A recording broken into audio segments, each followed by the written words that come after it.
Bon alors calmez-vous, récemment je suis tombé sur un live de Jack qui débat face à un catholique au sujet de l'esclavage. Le live entier dure plus de 6 heures et fait intervenir plusieurs personnes, donc Greg Tabibian de la chaîne Je suis pas content TV. Je vous ai mis le lien de la vidéo entière en description si ça vous intéresse. Bref, j'ai décidé d'extraire ce moment précis parce que Jack ne l'a pas fait et du coup ce petit extrait d'environ 40 minutes est perdu au milieu de 6 heures de live. Et je trouve ça dommage parce que vous allez le voir, la similitude avec des musulmans sunnites est hallucinante. Vraiment, si vous fermez les yeux et vous oubliez que c'est un catholique, vous n'avez aucun moyen de savoir si ce mec est musulman ou catho, tellement les réponses données sont similaires aux arguments que d'habitude peuvent présenter les musulmans sunnites. Vous allez le voir, comme à son habitude, Jack a cette faculté de poser des questions qui génèrent des réponses hallucinantes du catholique. Car manifestement, ce monsieur qui ressemble à un cousin du Père Noël et qui a la tête d'un papy qui ferait pas de mal à une mouche, eh ben il est bloqué dans son dogme et il ne peut pas remettre en question sa croyance par peur de l'enfer. Et donc, cette peur, cet endoctrinement, le pousse, vous allez le voir, à sortir des dingueries. Bref, accrochez vos ceintures, c'est parti. Qu'est-ce que je suis sexy quand je dis ça, j'aime bien, moi. Allez, c'est parti. On va faire très simple, vraiment, très simple, et on va régler ce problème. D'après toi, si on prend le catholicisme, juste le catholicisme, okay, je peux posséder des esclaves ou pas? Ah, mais ça, tu prends un point très précis. C'est ce que je viens de dire, si on prend un point très précis.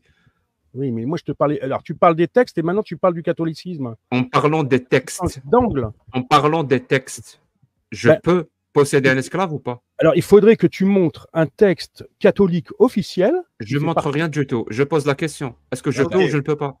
Mais moi, je crois pas. C'est moi le blédard ce soir, fichier. Non, tu ne peux pas.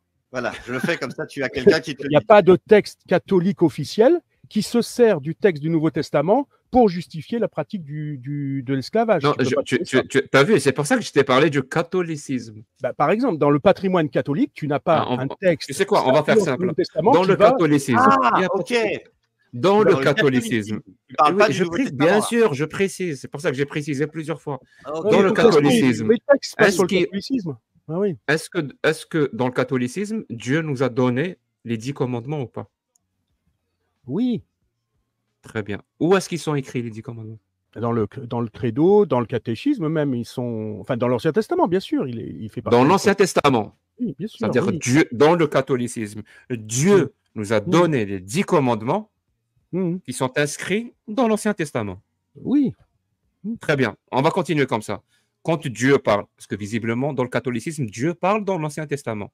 Quand Dieu parle dans l'Exode 21 et qui nous dit qui on peut asservir et comment et pourquoi et quel traitement on peut leur faire subir, on fait comment avec ça? Ces textes de l'Ancien Testament précis sur Exode, combien tu as dit? Exode 21. Ces textes sont devenus caducs par la Nouvelle Alliance. Merci beaucoup. Pour un chrétien, ces textes sont devenus caducs dans leur application. Quand je t'ai dit tout à l'heure, fais très attention à ne pas tomber dans le piège de l'interprétation moderne. Je t'ai dit, fais très attention. On reste stricto sensu à ce qui est inscrit dans les textes. Mais pas moderne. Ce qui est inscrit dans les textes. C'est comme si je suis en train de débattre avec quelqu'un qui est musulman et qui me dit il n'y a rien de barbare dans l'islam. Et je lui montre, moi, les textes. Il me dit non.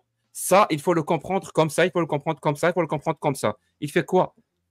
Déjà, on peut le qualifier de coraniste. Il ne va pas du tout se servir de l'interprétation officielle de l'islam sunnite. Et il va faire sa propre interprétation. Et sa propre interprétation, elle vient de 2024. Elle est imprégnée par les droits de l'homme. Elle est imprégnée par le progressisme. Elle est imprégnée par la science. Elle est imprégnée par toutes les connaissances accumulées depuis les révélations de ces textes-là. Il va me dire non.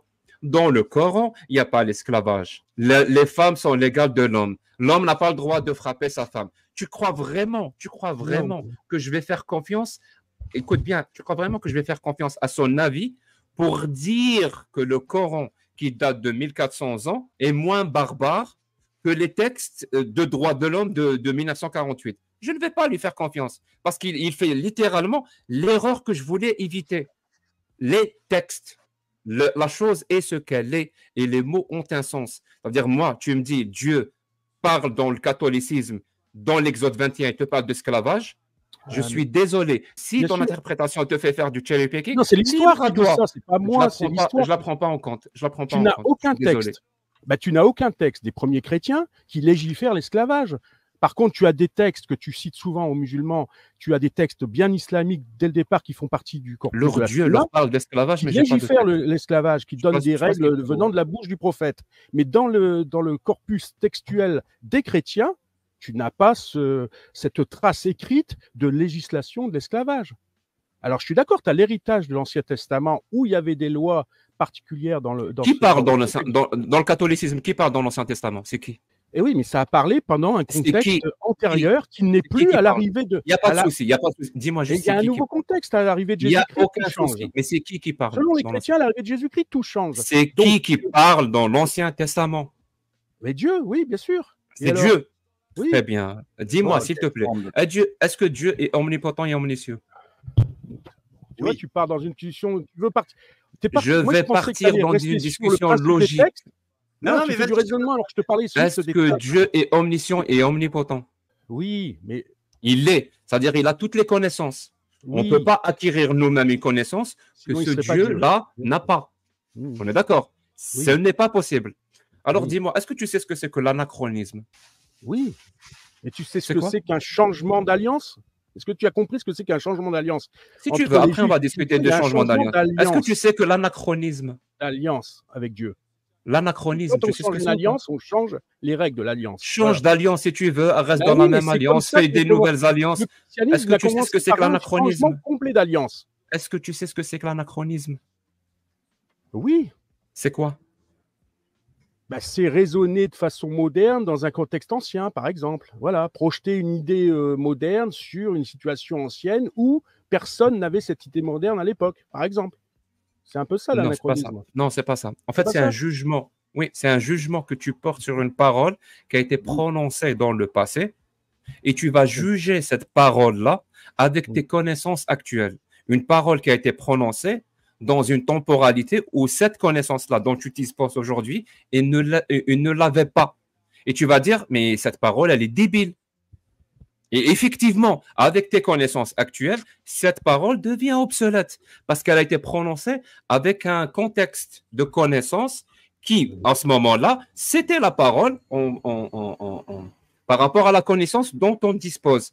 Et donc, c'est ça, c'est l'accumulation de connaissances qui rend certaines paroles, je dirais même beaucoup de paroles, obsolètes avec le temps qui passe. Parce qu'avec le temps qui passe, la connaissance s'accumule. C'est ce procédé-là qui rend une parole obsolète. C'est ce procédé-là. Donc, toi, comme tu dis, moi, comme tu me dis, et là, je vais te mettre face à un mur, hein, je suis désolé, ça s'appelle la logique et la rationalité. Quand tu me dis, mon Dieu à moi, il est omniscient, il est omnipotent, il a toutes les connaissances, et en même temps, tu me dis, mais cette parole-là qu'il a prononcée est devenue obsolète.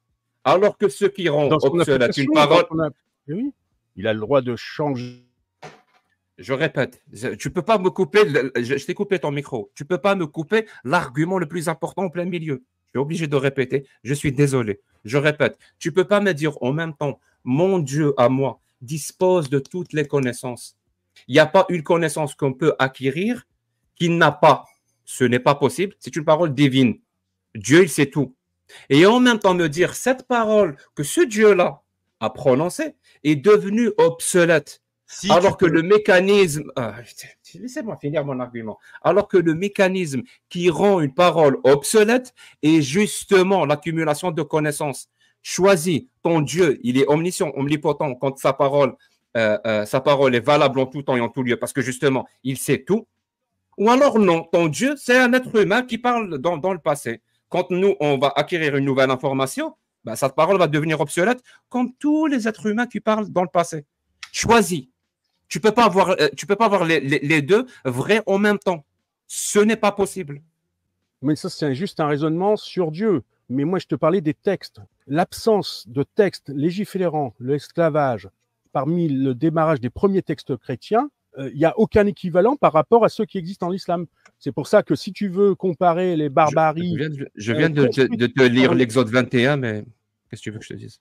Oui, pourquoi tu crois que les premiers chrétiens appliquaient Exode 21 dans la réalité historique?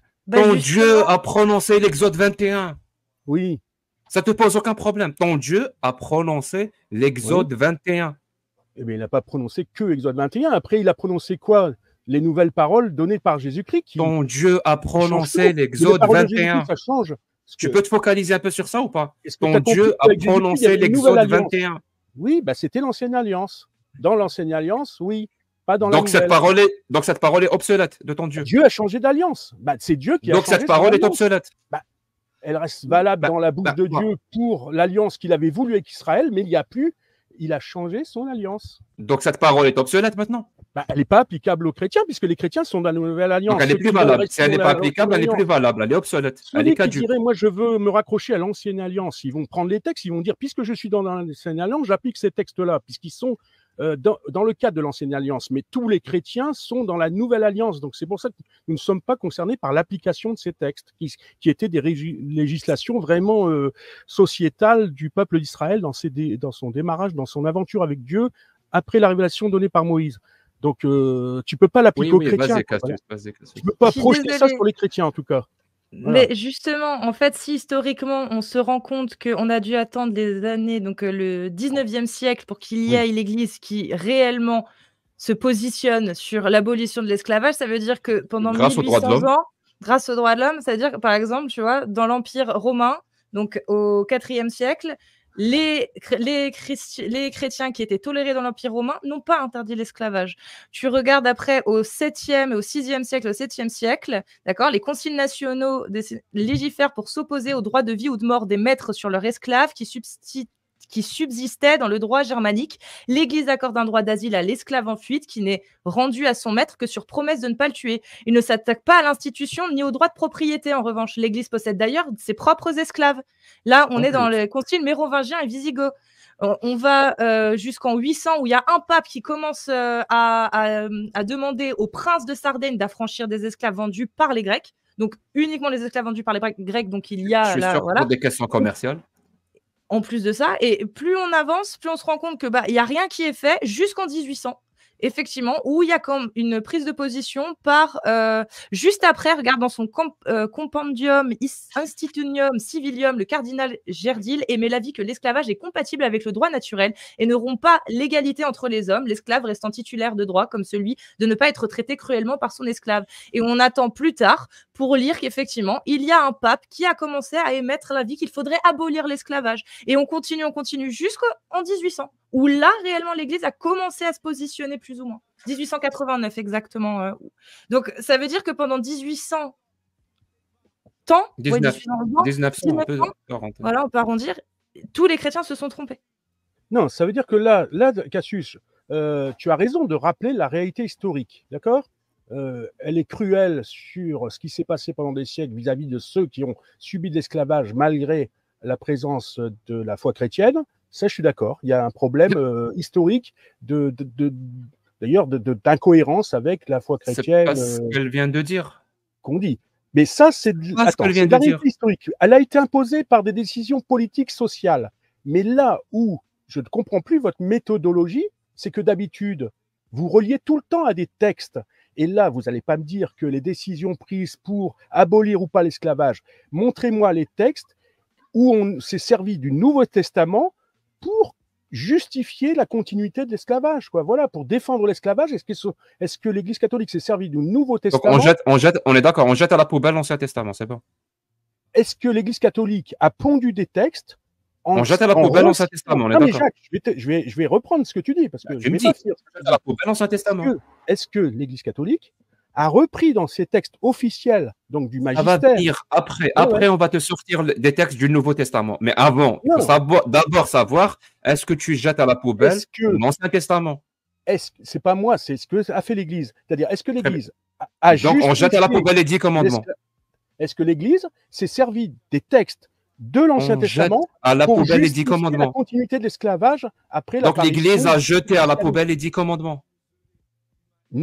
Pas tous les 10 commandements, mais non. Tu viens de dire elle a jeté l'Ancien Testament, l'Église.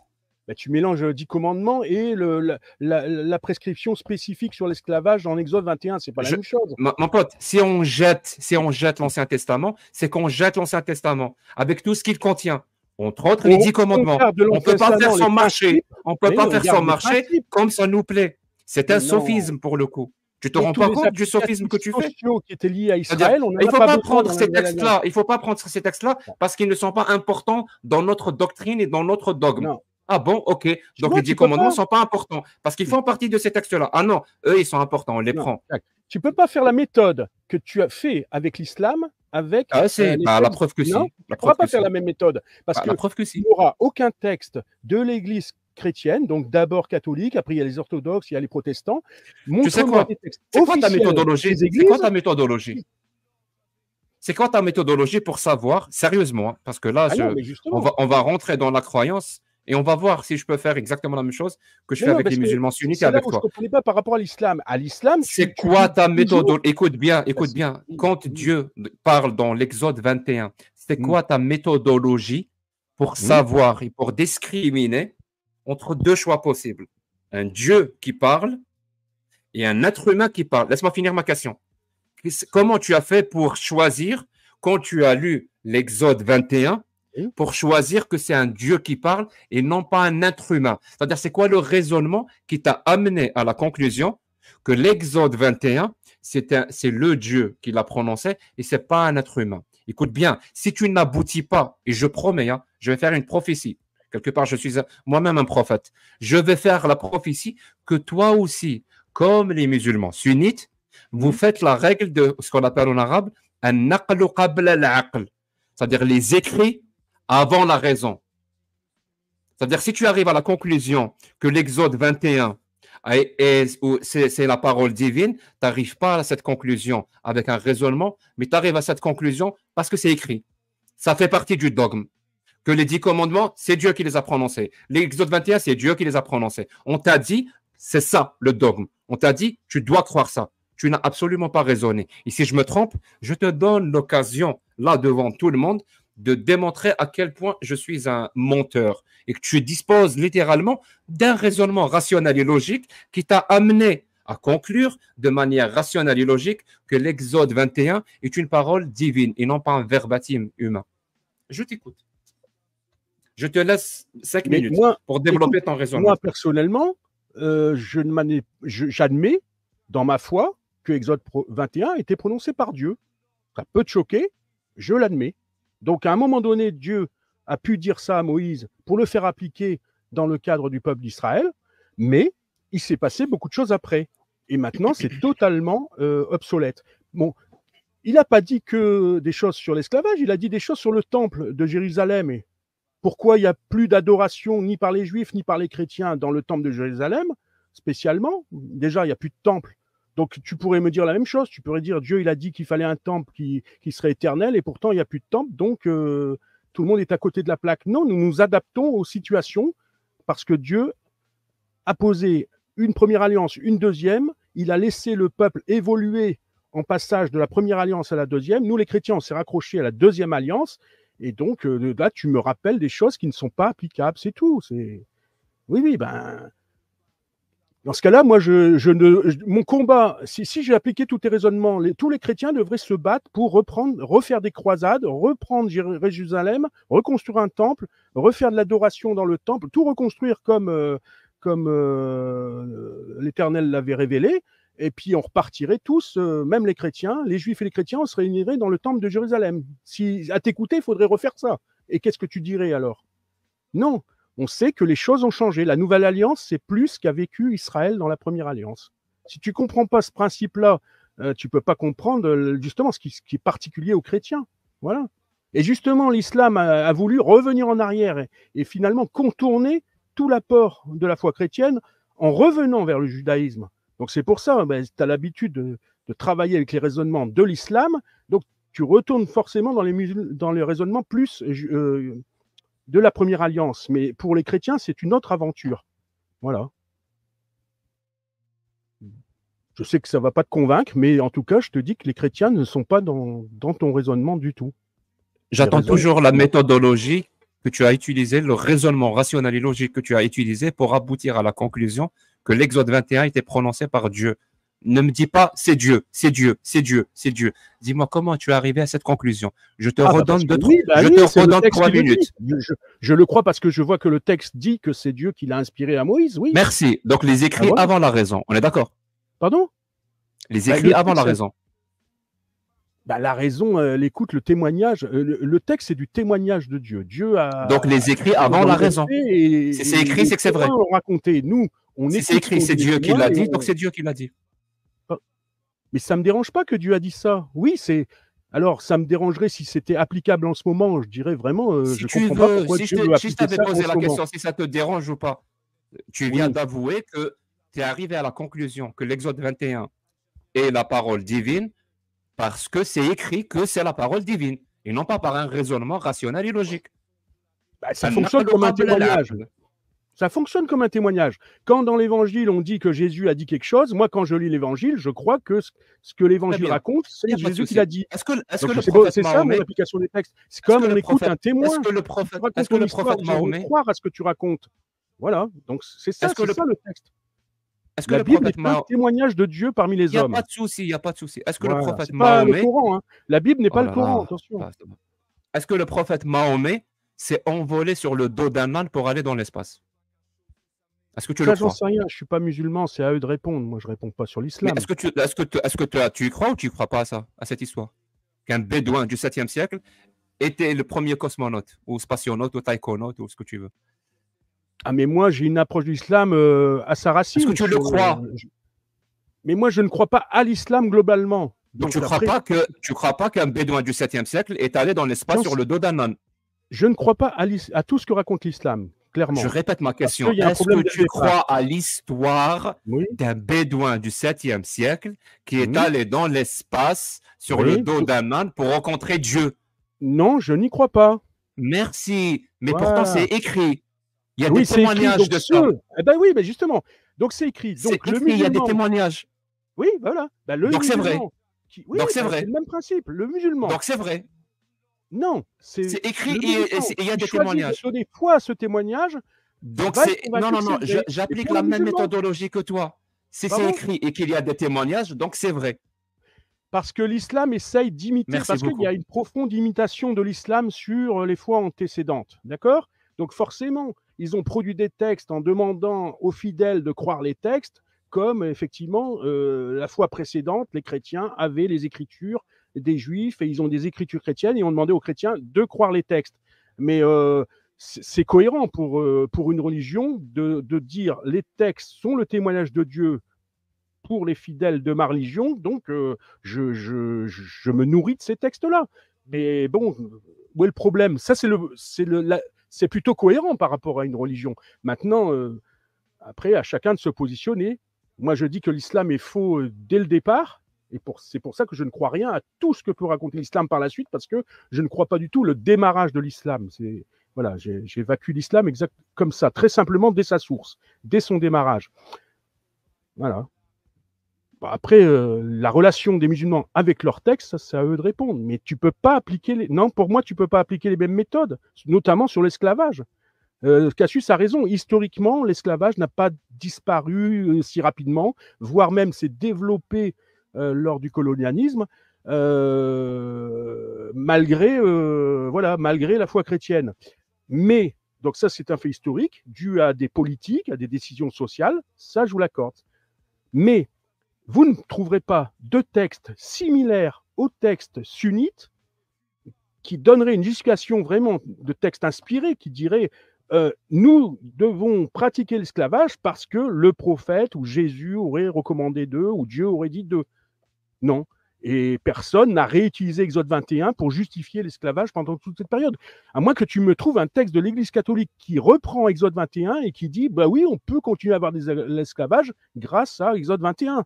Si tu trouves ce texte-là, ça fera remettre en question beaucoup de chrétiens, c'est sûr, mais ça m'étonnerait que ce texte existe. Je ne pense pas que ce texte existe, parce que les chrétiens n'ont pas réutilisé l'Ancien Testament pour justifier par les Écritures la pratique de l'esclavage. Ils n'ont pas directement condamné, fait activement disparaître. Malheureusement, l'esclavage aurait dû être éradiqué le plus rapidement. Je dirais même que l'abolition de l'esclavage, c'est grâce au Nouveau Testament. On peut aller jusqu'à ce point, non? On peut.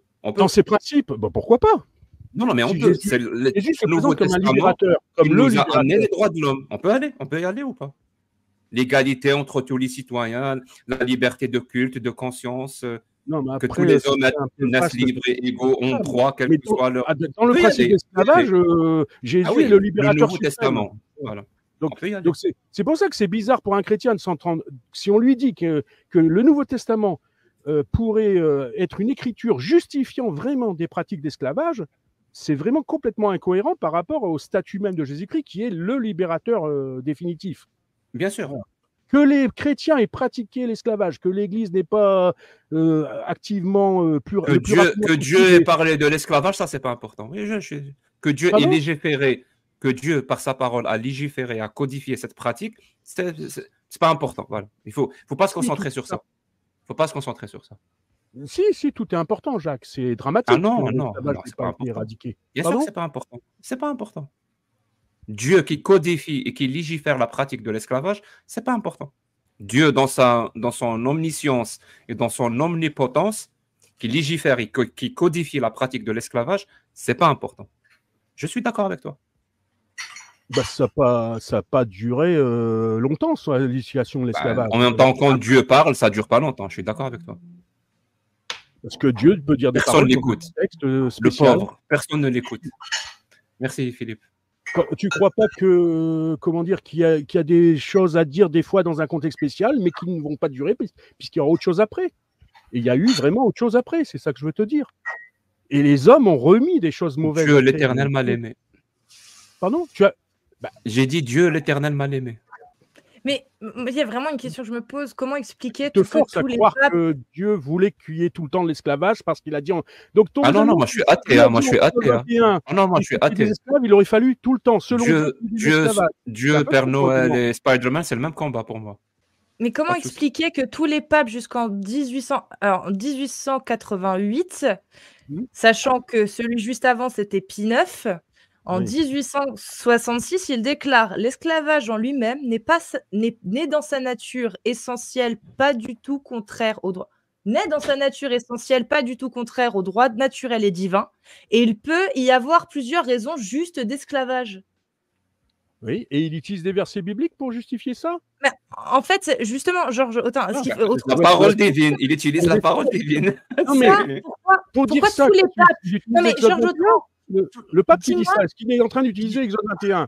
Georges Autain, s'il vous plaît, dites-moi comment cela se fait que jusqu'en 1888, tous les papes, tous, étaient d'accord d'avis de dire que l'esclavage n'allait pas à l'encontre du divin. Comment cela se fasse se fait-il. C'est un jeu de mots pour cela se fait. Au lieu de dire se fait-il, on dit se fait. Cela se fait. Ah, donc ça n'existe pas. Ça n'existe pas, non. Okay. Comment cela se fait-il? Oui, mais cette décision papale, c'est pas une décision doctrinale. Donc, il la donne comme une préconisation sociale et politique. En fait, là, il fait de la politique. Ça ne va pas à l'encontre du droit divin. Il fait pas de la théologie, là. Il parle du droit divin. Dire que là, le pape est en train de faire de la théologie. Il parle du droit divin. Il parle tous du droit divin, Georges. Le droit divin, c'est quoi si c'est pas biblique?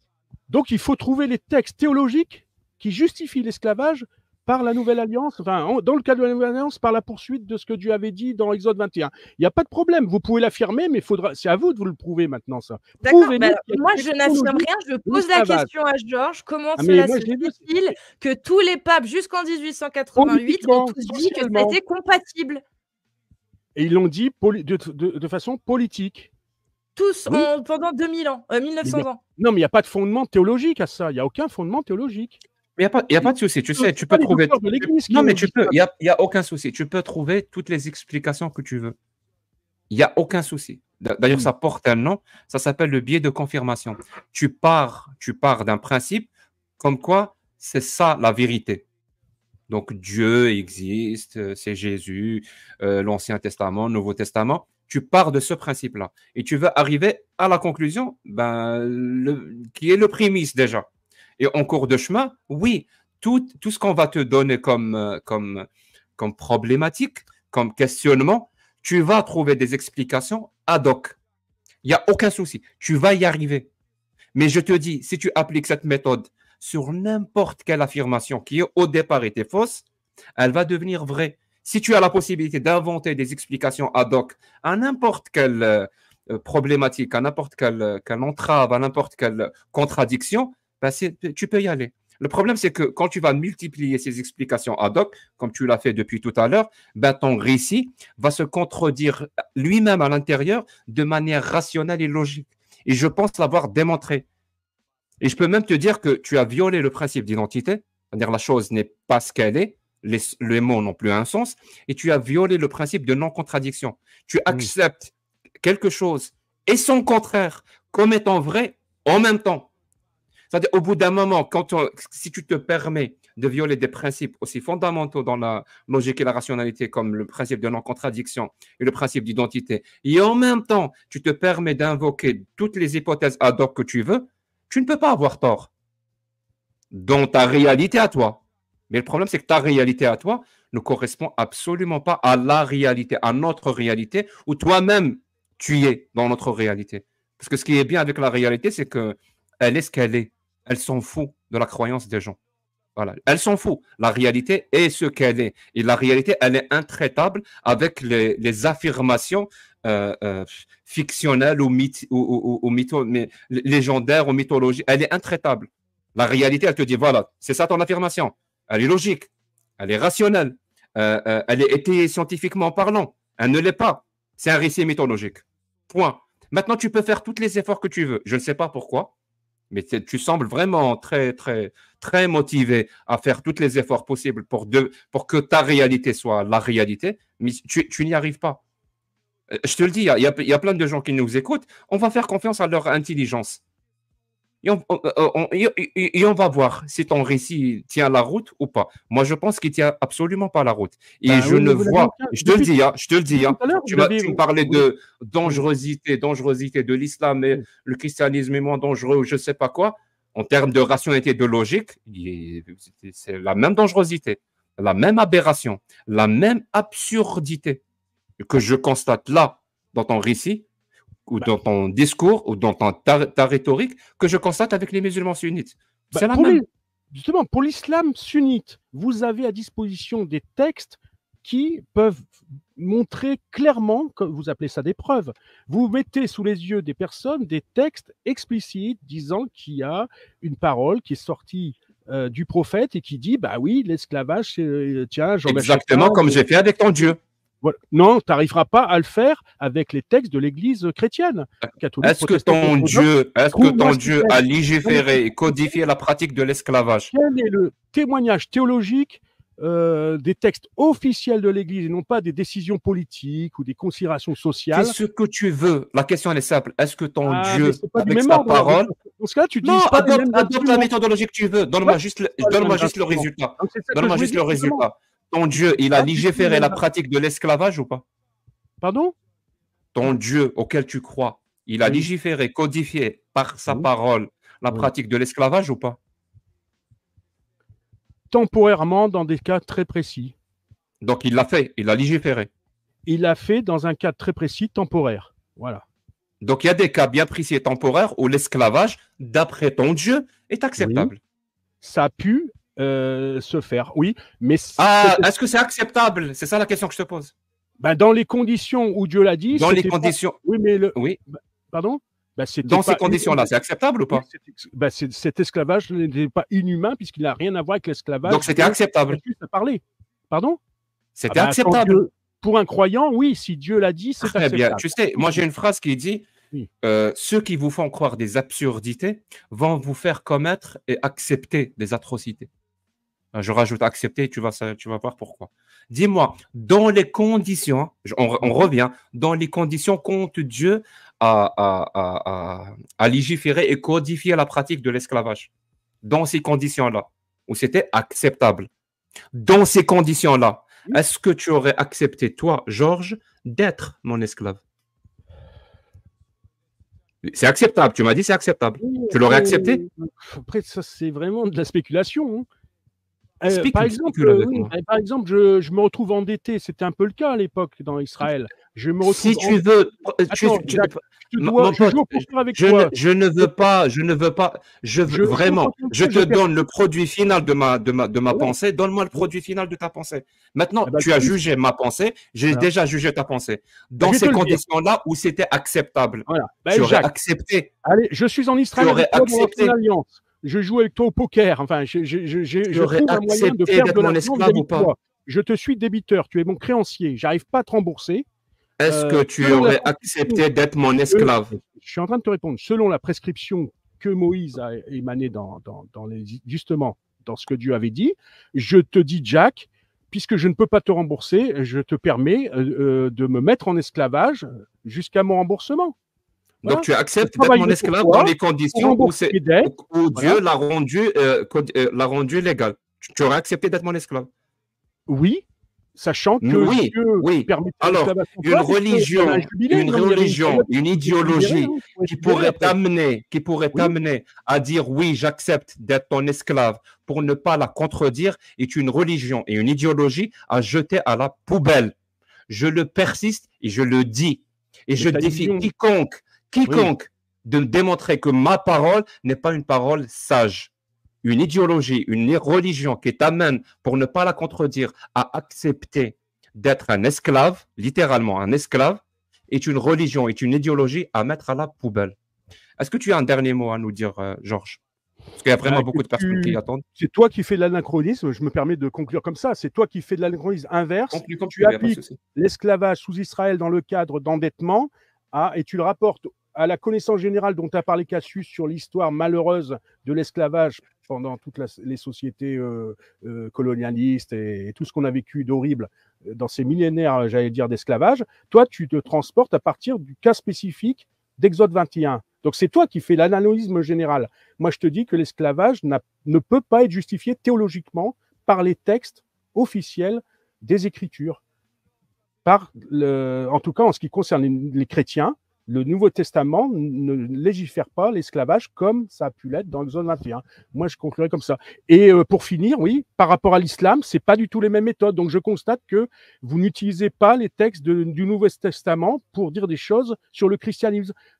Alors que contre l'islam sunnite, effectivement, vous avez des tas de textes à citer, mais contre les chrétiens, vous n'utilisez pas les textes des chrétiens.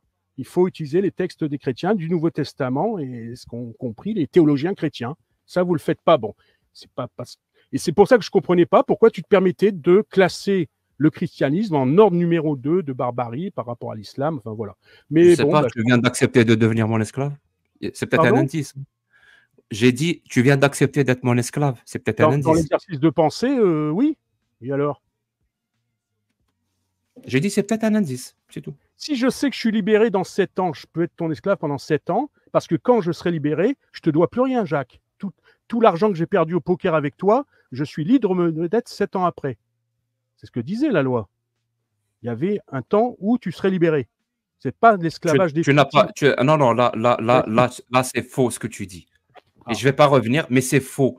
Vous invoquez cette histoire de Satan. Dieu a parlé de l'histoire de Satan dans un contexte bien précis. Sinon, il n'y a pas d'histoire de Satan.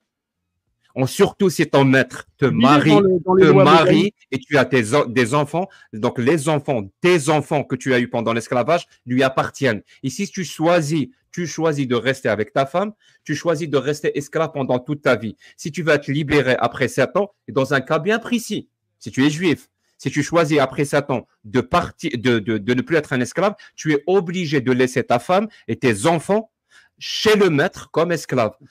Donc arrêtez d'inventer cette histoire de 20 ans, de 7 ans, je ne sais quoi. Arrêtez de faire porter ça par les chrétiens. Merci beaucoup. Les chrétiens dans leur théologie. En tout cas, je te remercie, Jacques, de l'échange. Et merci beaucoup. Bonsoir à Cassius et bonsoir à Grégory. Merci, Jacques. Au revoir. Merci. Et merci pour ta franchise. Prends soin de toi. Merci. Salut, prends soin de toi, Georges. À bientôt. Merci beaucoup. J'en doute pas. Au revoir.